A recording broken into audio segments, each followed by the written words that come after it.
शोभित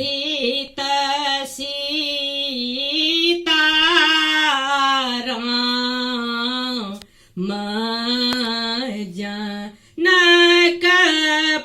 जनकपुरमा गल हे शोभित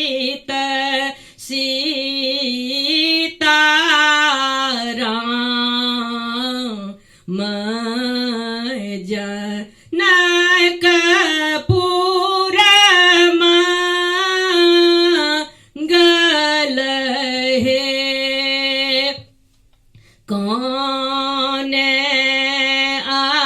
अग्नि पजारल के घृत ढारल हे कौन अग्नि पजारल के घृत ढारल हे कौन बाबा कैल कन्यादान जनकपुरमा गल हे कौन बाबा कैल कन्यादान जनकपुरमा गल हे ब्रह्मा अग्नि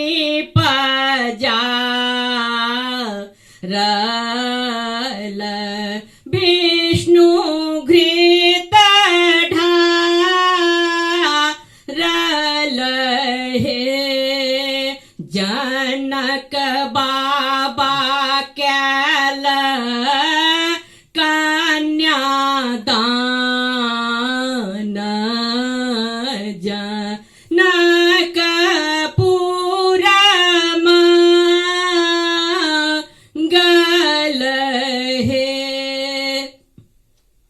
ब्रह्मा अग्नि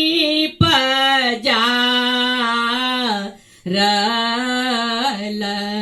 विष्णु घृत ढारल हे जनक बाबा कैल कन्यादान जनकपुरमा गल हे जनक बाबा कैल कन्यादान जनकपुरमा गल हे शोभित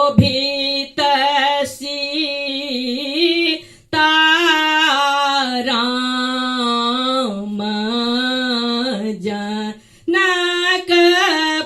जनकपुरमा गल हे आनह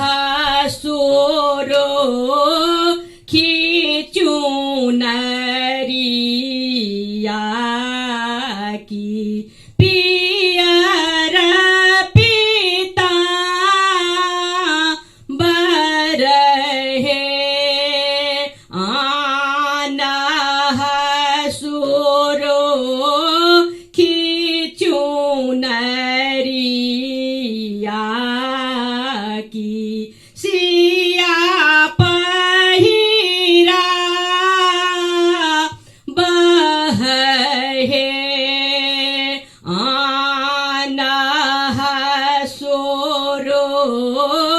की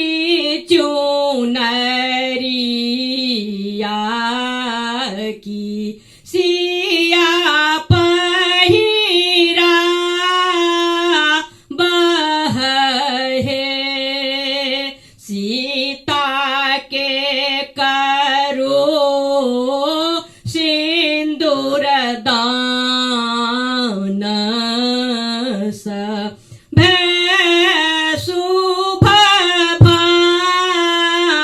खहे सीता के कराहो सिंदूर दान भै शुभ खहे शोभित सीताराम जनकपुर मंगल है।